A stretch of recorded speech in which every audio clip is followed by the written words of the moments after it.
안녕하십니까. 건강 365 아나운서 이영호입니다. 담배가 1급 발암물질이고 암 예방을 비롯해서 건강을 위한 실천으로 빠짐없이 강조되는 부분이 바로 금연입니다. 그런데 흡연자들 중에는 10년, 20년, 30년 흡연한 시간이 길게 이어지는 분들도 많은데요. 이제라도 끊으면 암 예방이 되는 걸까? 이미 늦었나? 이 생각이 많아지기도 합니다. 흡연과 암 발생 위험, 금연과 암 예방의 효과 관련한 연구 결과가 있는데요. 잠시 후에 들어보겠습니다.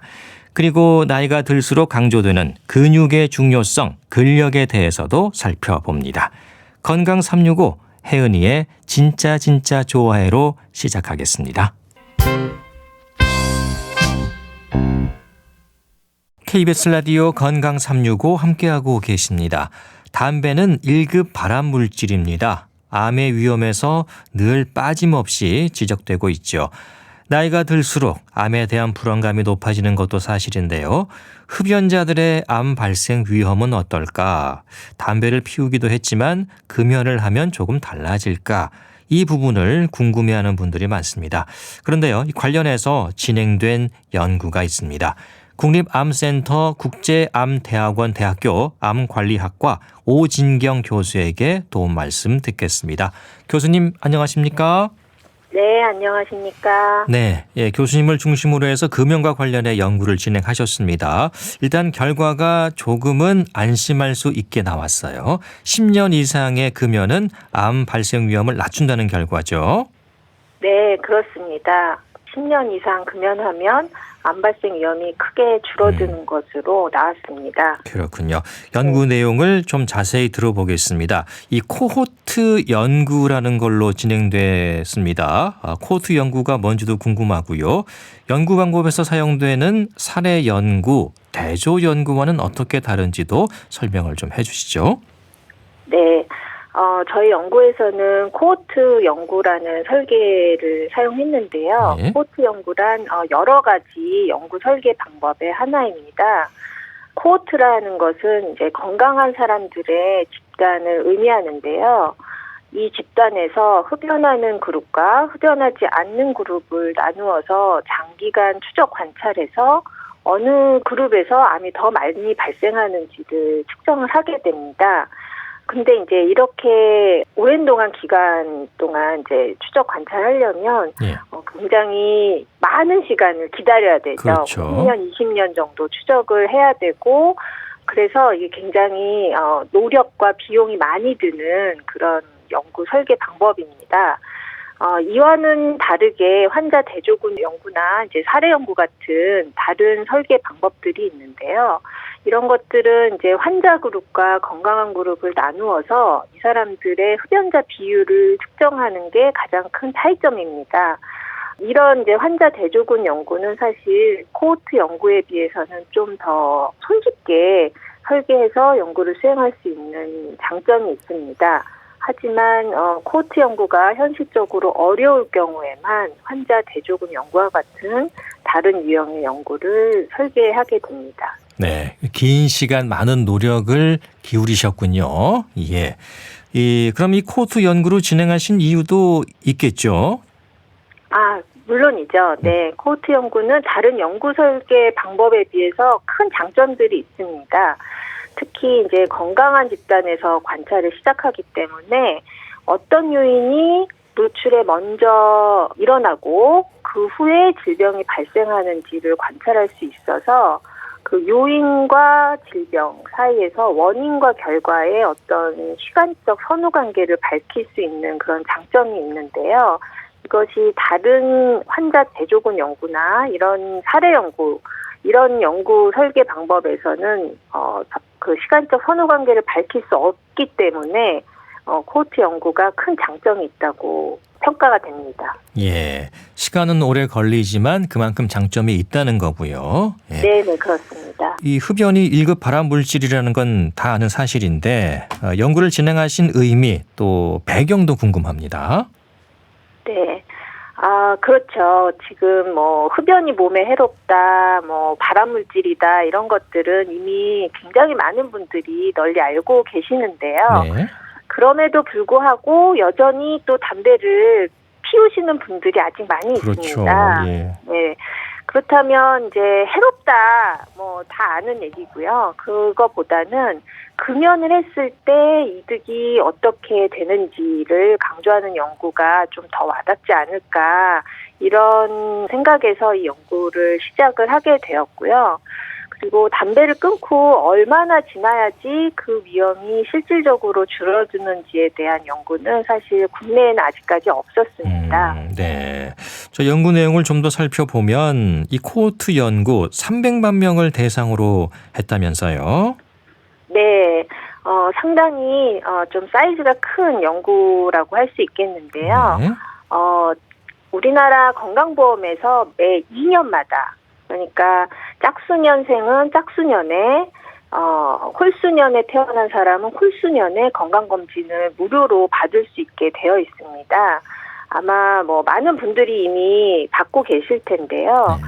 네. 2002년, 2003년 벌써 한 20년 훨씬 이전이죠. 그렇죠. 그때부터 이제 건강검진을 받다 보신 그런 분들을 모집을 해가지고 이분들을 이제 최근까지 평균 13년, 그 다음에 가장 길게는 18년까지 이분들에서 암이 어떻게 발생하는지를 관찰을 했습니다. 예.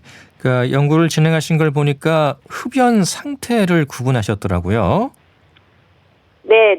흡연 상태는 본인이 나는 담배를 피우고 있다 또는 뭐 피우지 않는다 아니면 나는 예전에 피웠으나 끊었다 이런 것들을 본인이 응답을 하게 되는데요. 예.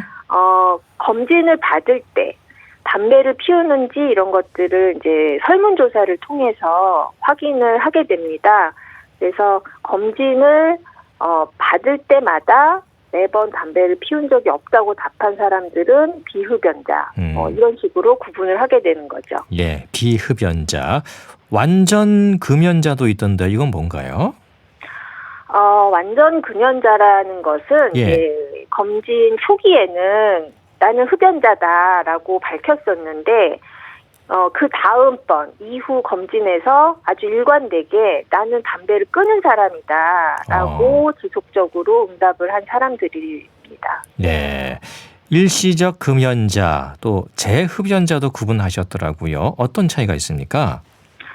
네, 사실 금연이 쉽지 않습니다. 그래서 아주 독한 마음을 먹고 금연을 이렇게 한 방에 끊는 분들은 사실 그렇게 많지는 않고요. 예. 담배를 피우다가 또 잠시 끊었다가 또 다시 피우게 됐다가 이런 분들이 상당히 많으신데요. 이거를 2년마다 검진을 하게 되니까 그때마다 이제 다시 여쭤봐서 나는 금연을 했었다. 또 다시 담배를 피웠다. 현재 담배를 피우고 있다. 이런 분들을 측정을 해가지고 흡연 상태가 흡연 중인 것과 금연 상태를 오고 가는 사람들을 일시적 금연자라고 저희가 구분을 했고요. 예. 재흡연자는 금연을 했던 사람들이 어느 시점 이후로부터는 이제 지속적으로 일관되게 나는 흡연을 하고 있다라고 응답하신 분들을 구분을 했습니다. 예. 끊었다가 다시 꾸준히 피시는 분들이 되겠네요. 네, 그렇습니다. 예. 지속 흡연자도 있던데요. 관찰하는 동안 한 번도 담배를 끊은 적이 없는 경우를 말하는 건가요? 네, 그렇습니다. 이 경우는 이제 검진을 할 때마다 매번 나는 흡연자다라고 응답을 한 경우라서 그동안 저희가 추적 관찰을 뭐 길게는 18년까지 했었는데 예. 그동안에 담배를 끊는 적이 없는 분들이죠. 예. 18년 동안 꾸준히 담배를 태우신 분들이고요. 예. 네네. 2002년, 2003년 당시의 흡연 상태를 기준으로 해서 이제 2019년까지 추적 관찰을 하신 건데요. 이 기간이 주는 의미도 있을까요? 네, 그렇습니다. 담배를 사실 하루 이틀 피운다고 갑자기 암이 생기는 게 아니거든요. 네. 예, 담배 해로움이라는 거는 그 장기간 효과가 누적이 되어서 질병으로 나타나게 되는데요. 마찬가지로 담배를 끊었다고 해서 질병의 위험이 바로 없어지는 게 아닙니다. 금연의 효과가 나타나는 데에는 이제 얼마나 시간이 좀 시간이 걸리게 되는 거를 이제 흡연자들이 참 궁금해하게 되는데요. 예. 여기에 답을 줄 수 있는 연구를 저희가 했다는 데에 좀 의미가 있겠습니다. 예. 건강검진 당시를 기준으로 이제 2019년까지 그 사이에 있었던 흡연 상태의 변화를 계속 관찰하신 거네요. 네, 그렇습니다. 2년 주기로 이렇게 검진을 받을 때마다 그분들의 흡연 상태가 어떤지 이런 것들을 조사를 했습니다. 예. 이제 궁금한 게 흡연자들이 금연 중이라고 말은 하지만 실제로는 흡연을 계속했다면 흔히 조사하면 다 나온다고 하는데 흡연 여부를 검사하면 나옵니까? 네, 조사하면 다 나옵니다. 다 나옵니까? 예. 네. 흡연 상태는 이제 숨을 불어서 그 숨 속에 있는 일산화탄소를 측정하는 검사를 흔히 많이 사용합니다. 저희 음주운전 검사하듯이. 검사할 때, 예. 네네네, 그렇습니다. 그런 검사 방법도 있고요. 또는 이제 소변 검사를 통해서도 확인할 수 있고, 아니면 피 검사를 통해서도 알 수 있습니다. 이런 거는 이제 조사하면 다 나오는데요. 네. 근데 이제 이런 검사들은 건강검진에서 기본적으로 하는 검사는 아닙니다. 그래서 저희 연구에서는 이런 검사를 사용한 거는 아니고요. 설문을 통해서 이제 검진 오셨을 때 담배를 피우느냐 이런 거를 여쭤봐서 스스로 응답한 그 내용을 사용을 했습니다. 물론 흡연자 중 일부가 검진받을 때 여쭤보면 나는 담배 안 피운다 또는 끊었다라고 거짓으로 답을 하기도 합니다. 네. 또는 이제 담배를 피우다가도 검진일이 다가오면 잠깐 끊는 경우도 있습니다. 네. 예. 근데 이제 그럼에도 불구하고 저희가 여러 번에 걸쳐서 측정을 했기 때문에 흡연 상태에 대해서 어느 정도 일관되게 답을 한다면 이제 그 응답에 대한 신뢰도가 많이 올라가게 됩니다. 그리고 저희 연구 대상이 300만 명이라는 상당히 큰 사이즈여가지고 일부의 거짓 응답이 섞여 있다 이런 것들을 좀 감안하더라도 전체에 큰 오류를 가져오지는 않을 것으로 생각합니다. 네. 조사 대상자를 이렇게 5개 그룹으로 구분해서 연구를 진행하셨습니다. 금연 기간도 중요한가 봐요. 12년 금연한 사람, 또 15년 금연한 사람 이렇게 구분하셨는데 어떤 의미일까요?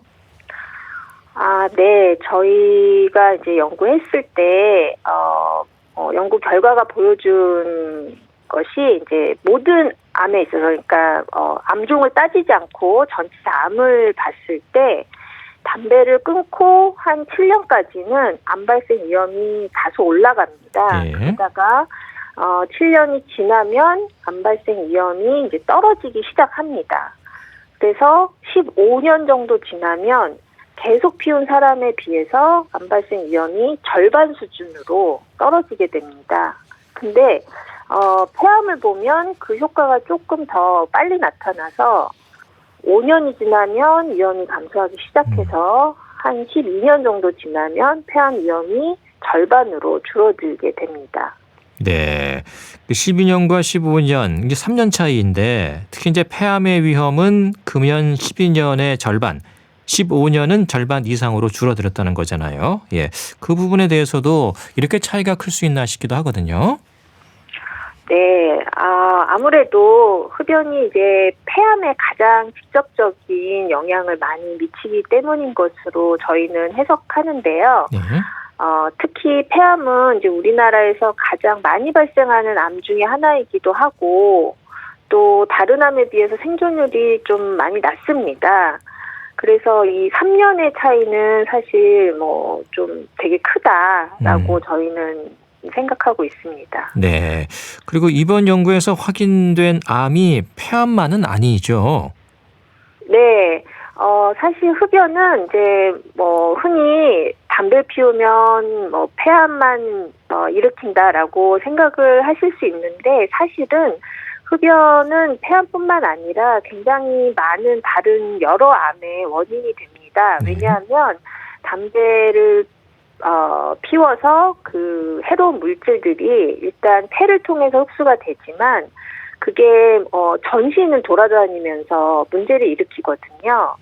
그래서 저희 연구에서는 이제 한국인에서 흔히 발생하는 암들, 간암, 위암, 대장암 이런 다른 암들에 대해서도 살펴봤는데요.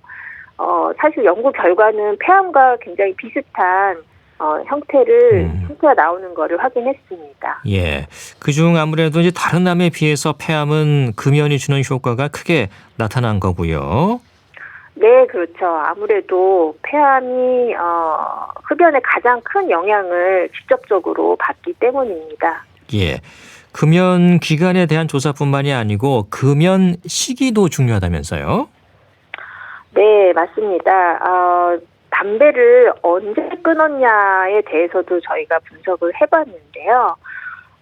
물론 이제 50세 이후에 좀 다소 늦게 끊어도 폐암 발생 위험은 확실히 줄어듭니다. 하지만 50세 이전에 좀 젊을 때 끊으면 그 감소 효과가 더욱 크게 나오는 것을 확인을 하였습니다. 예. 그러니까 비교적 젊을 때 금연을 하는 게 암 발생 위험을 낮출 수 있다는 거네요. 네, 그렇죠. 되도록 젊을 때 금연하면 그 금연으로 오는 이득은 더욱 크다고 할 수 있습니다. 네.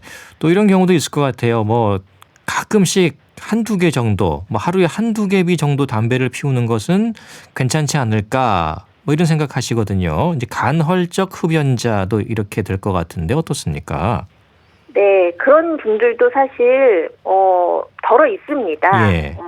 근데 이제 우리나라에서 흡연자라 함은 한두 개비 피운 거로는 치지 않고요. 평생 100개비 이상의 담배를 피운 것으로 정의를 하는데요.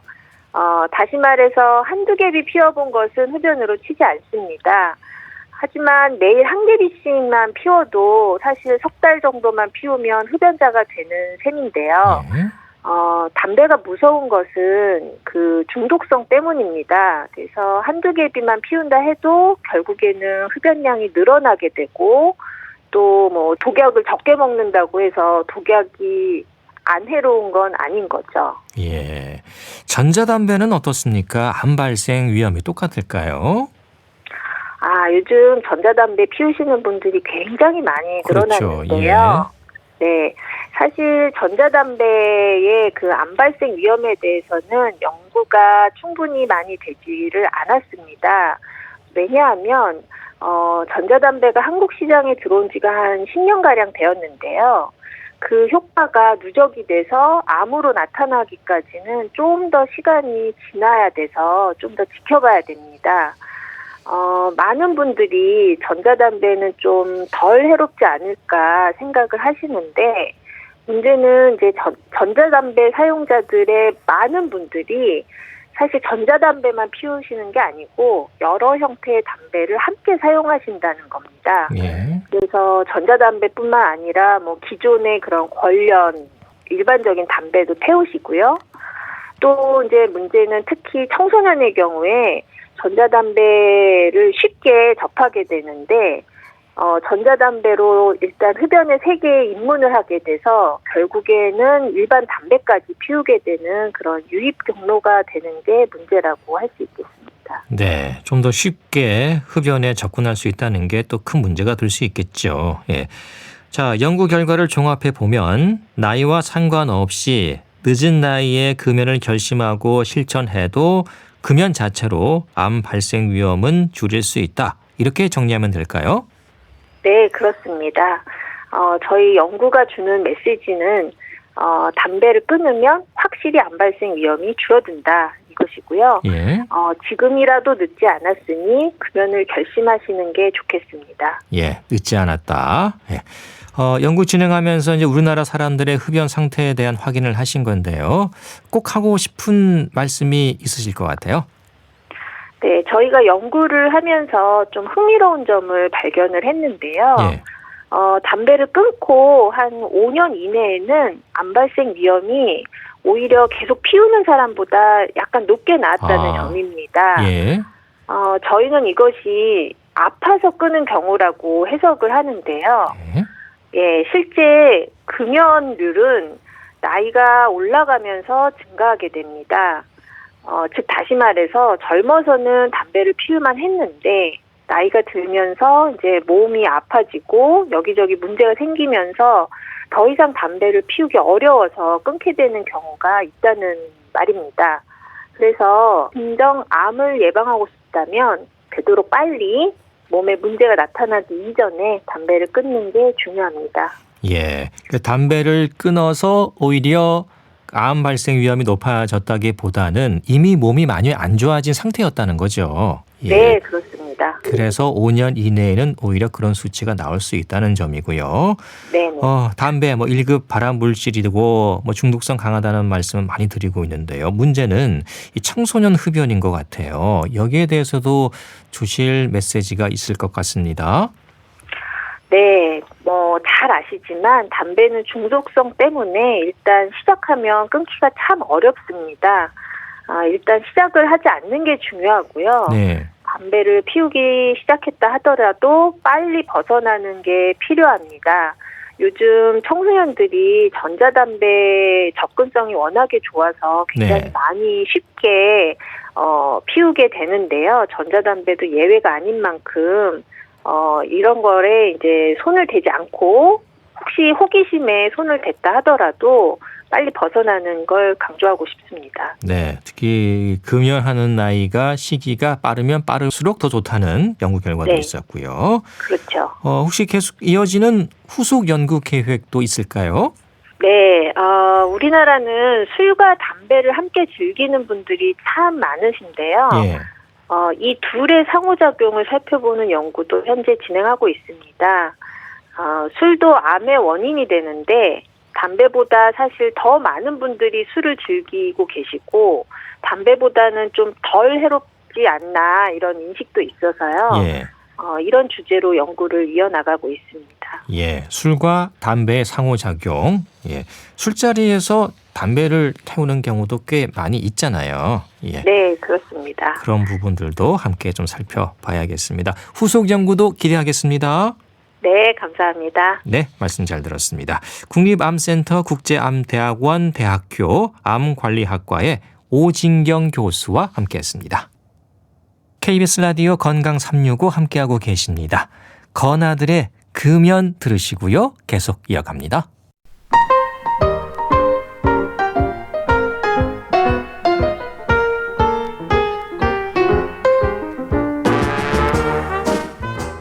건강한 하루의 시작. KBS 라디오 건강 365.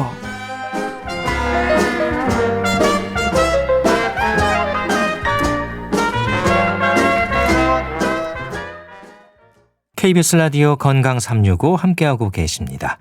중년의 나이가 되면서부터는 별다른 문제가 없어도 슬슬 근력에 신경이 쓰이고 관심을 갖게 되죠. 어떤 운동이 좋을지 현재 나의 근육 상태를 궁금해하는데요. 건강을 위해서 근력은 어떤 역할을 할까요?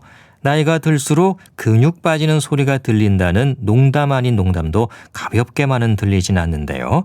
국립정신건강센터 건강증진과의 백현우 교수에게 도움 말씀 들어보겠습니다. 교수님 안녕하세요. 네, 안녕하십니까. 네, 나이가 들수록 근육 빠지는 소리가 들린다는 말이 있습니다. 교수님께서도 공감하시나요? 네, 공감하지요. 네. 젊었을 때 갖고 있던 탄탄한 근육 다 어디 갔나 싶습니다. 예. 사실 이게 소리가 나진 않겠습니다만 실제로. 네. 느껴진다는 거겠죠. 네. 예. 이 나이가 들수록이라는 말은 딱히 노년기를 의미하는 것만은 아닌 것 같아요. 예. 비교적 젊은 중년에도 걱정하는 분들이 많잖아요. 걱정하는 사실이 진실에 가깝긴 합니다. 예. 무슨 뜻이냐면 근육의 양 자체가 연령대별로 보면은 한 25에서 30세 정도의 최고에 달했다가 이미 40살 정도부터는 눈에 띄게 줄기 시작을 하거든요. 네. 그래서 전체적으로 대략 10년에 한 8%씩 감소하다가 70세 이후는 훨씬 빨리 2배 정도 속도로 감소하고요. 그래서 일반적으로 80세가 되면 우리 몸의 근육이 절반 이상 줄어든다고 하니까 엄청나게 감소하기는 합니다. 이게 소리가 들릴란가요? 그러면 감소하는 게? 예. 40세 이후부터는 이 근력이 빠지기 시작한다. 이렇게 그렇죠. 봐야겠네요. 체지방은 늘고 근육은 줄고 이 젊을 때와 비교할 때 나이가 들면서 변해가는 이유는 뭘까요? 우선 노화 자체가 원인이 되거든요. 예. 그래서 노화로 인해서 재생되는 근육보다 손상되는 양이 많아지면서 근육량이 줄게 되고요. 근데 그러면서 동시에 동반된 만성 질환들이 나이가 드시면 많이 생기잖아요. 뭐 당뇨라든지 뭐 간병변이라든지 뭐 심장, 폐 이런데 만성 질환 자체가 또 근감소증을 더 진행시키고 그리고 나이가 들면 아무래도 기운이 없거나 걷는 속도가 느려지니까 안 움직이게 되죠. 신체 활동이 부족하면 또 근육이 줄어들고요. 그다음 마지막으로 먹는 양이 줄어서 단백질 섭취가 부족한 것. 이 네 가지가 모두 다 그 젊을 때와 비교해서 근육이 줄어드는 이유가 되겠습니다. 네, 나이가 들면서 사라지는 것들은 아무튼 잘 지켜야겠습니다. 네. 이 근육이 많고 적다는 거, 그 신체 측정기를 이용하지 않아도 눈으로 대충 봐도 어느 정도 알 수 있잖아요. 스스로 느끼시는 거 각자 한번 돌아보세요. 어떠신가? 전형적인 거는 이제 팔다리, 뭐 엉덩이, 넓적다리 이런 데가 왜 눈에 띄게 줄어드는 거 보실 수 있을 거예요. 특히 넓적다리나 이런 데가 가늘어지고 예. 그런 게 이제 눈에 띌 수가 있고요. 그러면서 자세도 좀 구부정해지고 무릎도 살짝 꺾이면서 걸음걸이가 좀 바뀌는 거 이런 게 노화가 시작되는 대표적인 신체 변화이고요. 특히나 근육 중에도 안쪽에 근육 퇴화가 심하니까 하지 쪽에서 이렇게 되면은 관절 지탱을 못하니까 이 다리가 약간 O자로 휘는 듯한 모양이 되는 거 이런 것들이 이제 어느 정도 근감소증을 좀 우리가 짐작하는 그런 내용들이 되지 않을까 싶습니다. 네, 직접 몸으로 느껴지는 부분들도 있죠. 근감소증, 근육이 줄어들면은 아무래도 근력이 떨어지니까 걷는 거가 힘들어져요. 예. 그래서 하지가 좀 기운이 없고 무력감이 오거나 그다음에 몸 전체가 피곤하다라는 그런 증상들을 호소하는 경우가 많고요. 그다음에 걸음이 느려지고요. 그 걸음이 느려지면서 걷기가 힘들어지니까 넘어지기도 잘하고 또 운동량이 줄어드니까 쉽게 어지럼증을 느끼게 되는 거 이런 것들이 근감소증의 증상이라고 할 수 있겠습니다. 예.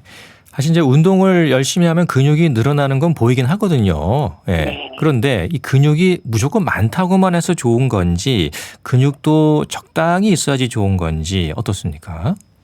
글쎄 근육이 굉장히 많은 분들의 경우는 그 무슨 바디빌더 뭐 이런 예. 경우는 있겠죠. 사실 그 정도까지 근육을 만들면서 지방을 빼기에는 조금 건강을 해칠 정도의 노력이 필요할 수가 있습니다. 좀 무리할 수 있다는 거죠. 그렇죠. 예.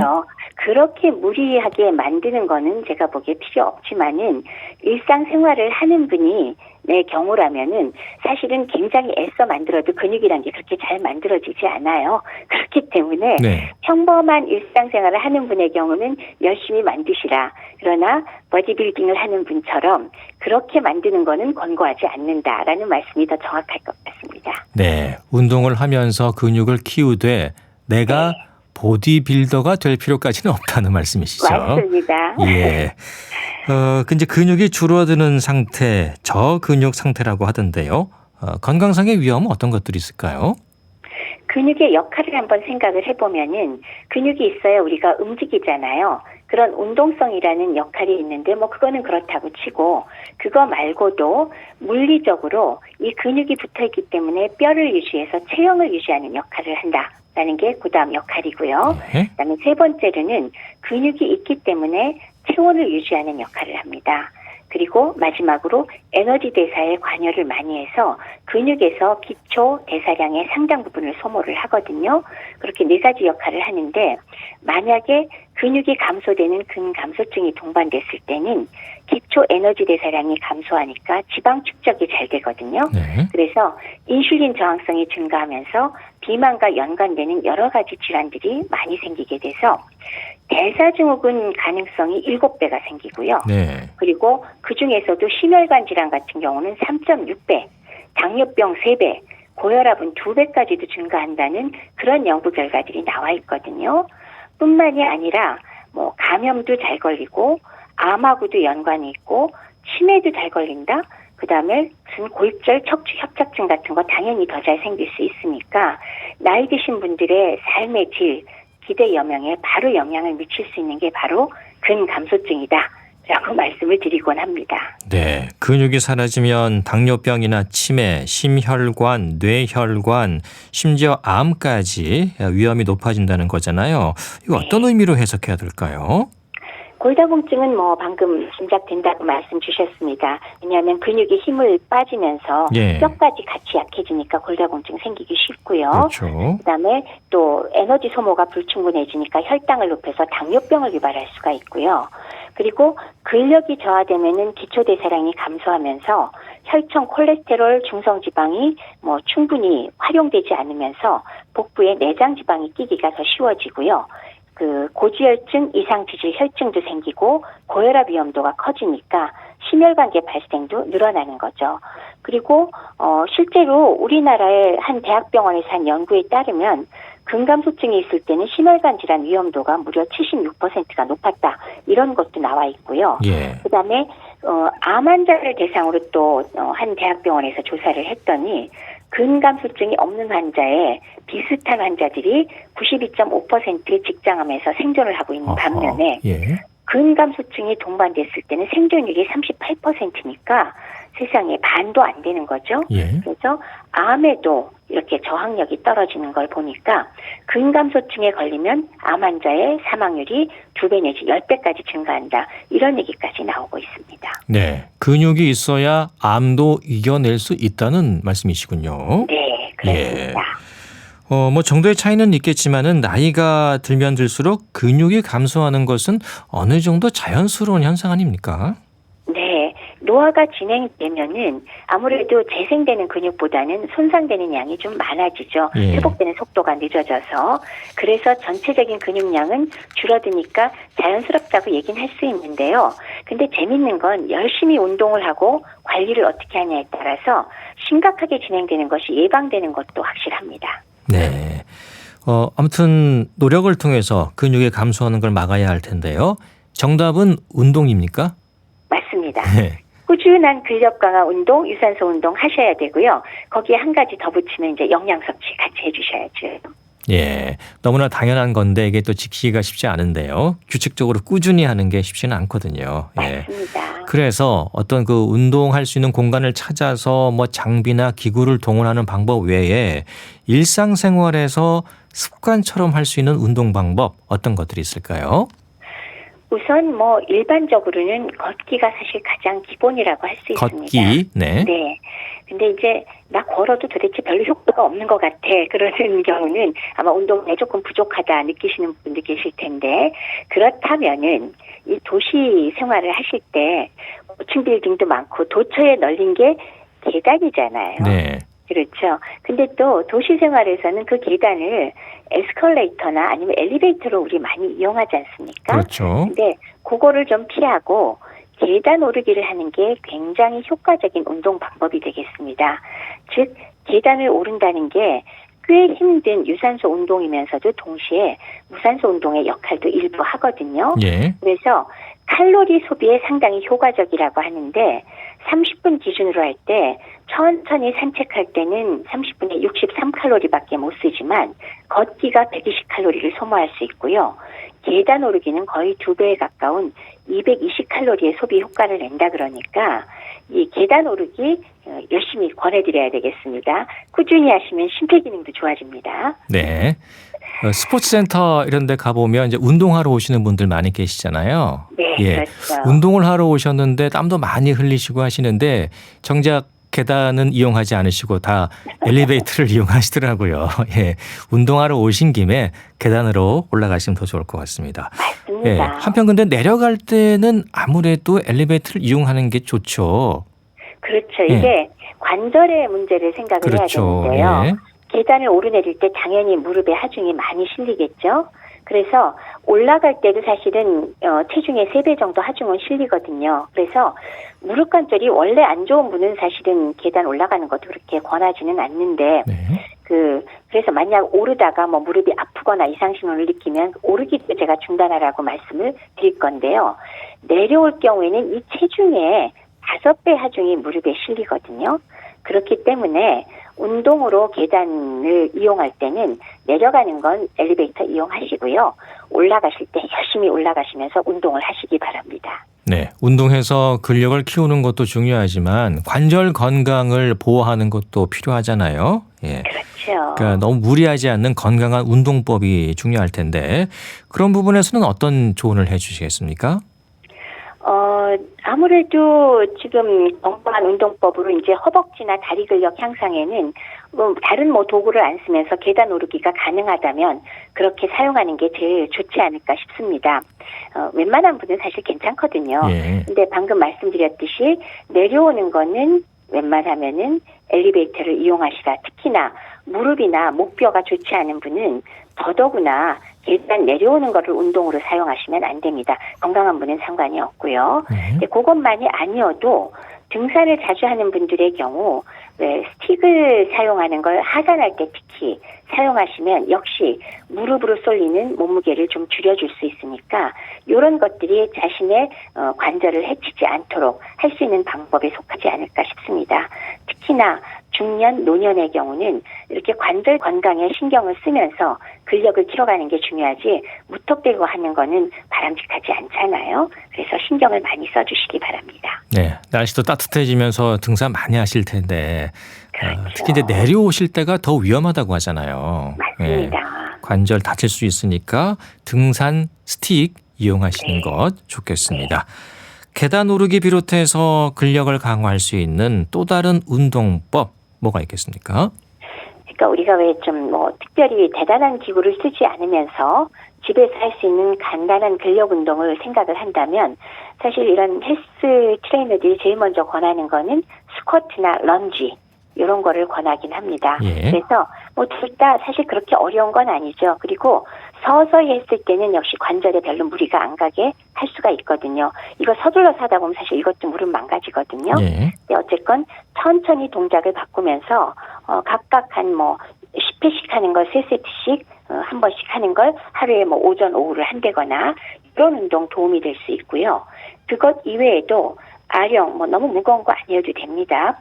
아령을 이용해서 팔을 굽혔다 폈다 한다거나 아니면 팔굽혀펴기를 해주는 거 여성의 경우는 또 여성용 팔굽혀펴기 방법이 있죠. 네. 그러거나 아니면은 발목에 모래주머니를 차고 앉아서 혹은 서서 다리를 쭉 뻗어서 버티기 같은 운동들이 역시 괜찮은 근력 운동이 될 수가 있겠습니다.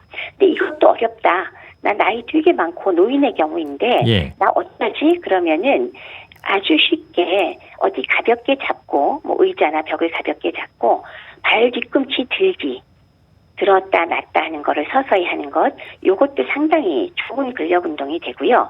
그것도 어렵다. 그러면 의자에 앉았다 서기를 천천히 하는 것 이것도 좋은 운동이 될 수가 있으니까 이런 것 중에 나한테 맞는 방법을 골라서 근력 강화에 이용하시면 합니다. 네, 나에 맞게 자기 상황에 맞게 적절한 운동을 하는 게 좋겠습니다.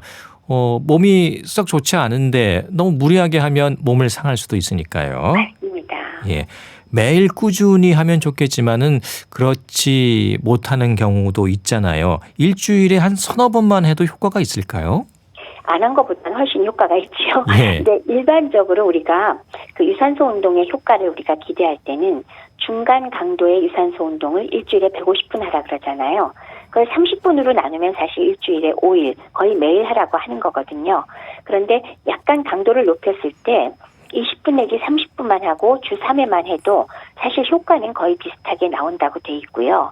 그다음에 요거는 유산소의 경우이고 근력 운동은 원래 어느 정도 강도를 가지고 사실은 매일 하는 것보다 하루 걸럭금씩 하는 게 오히려 근육이 회복되는 시간이 있어서 네. 더 효과가 좋다고 하거든요. 예. 그렇기 때문에 일주일에 3번 내지 4번 하는 것도 충분히 효과가 있다는 맞는 이야기입니다. 네, 하루 하고 하루 쉬고 또 그 다음에 해도 괜찮다는 말씀이시고요. 효과가 있습니다. 예.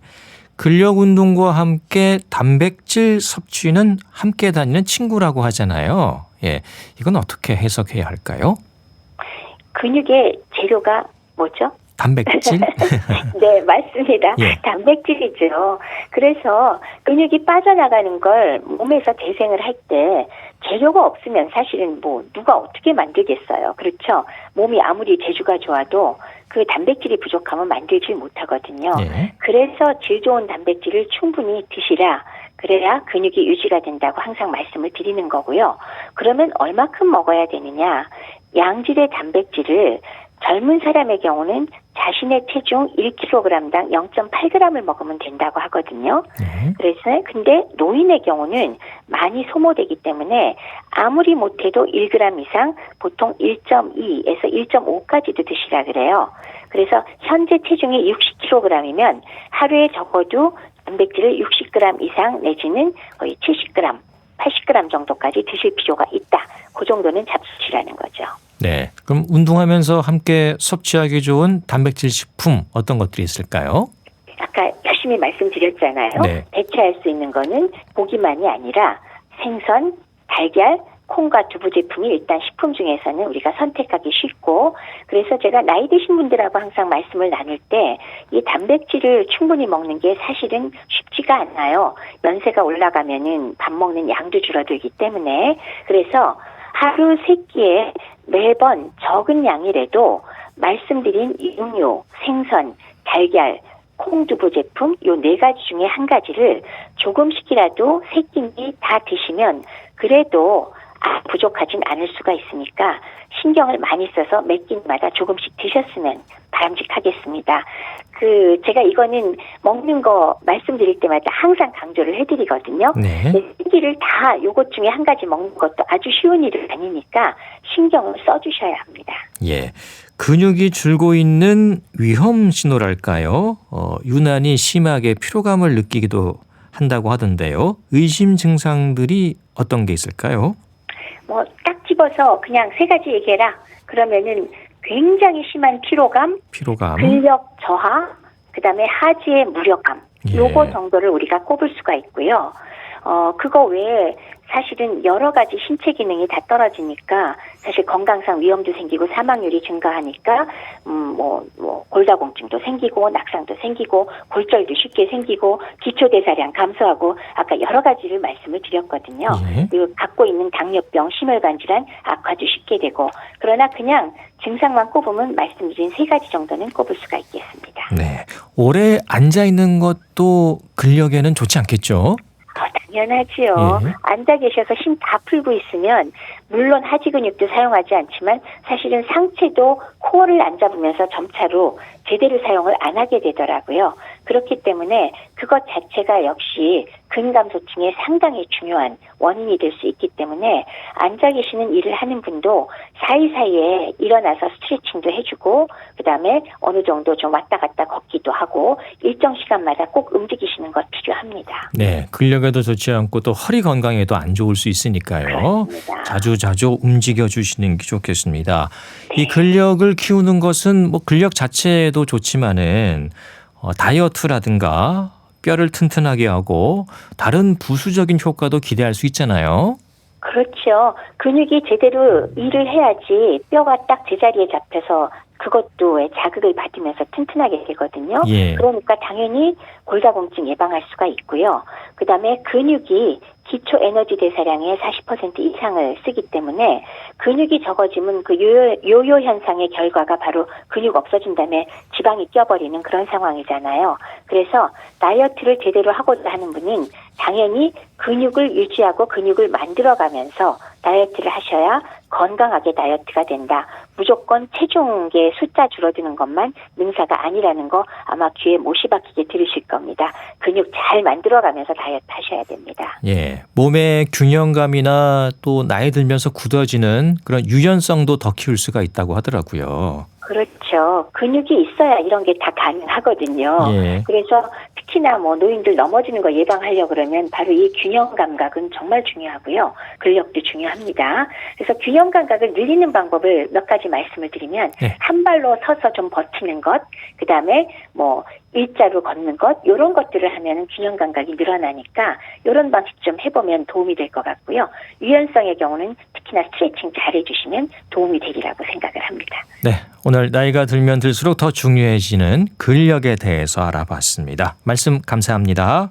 네, 감사합니다. 국립정신건강센터 건강증진과의 백현욱 교수와 함께했습니다. KBS 라디오 건강 365 최호섭의 세월이 가면 들으면서 모두 마치겠습니다. 아나운서 이영호였습니다. 고맙습니다.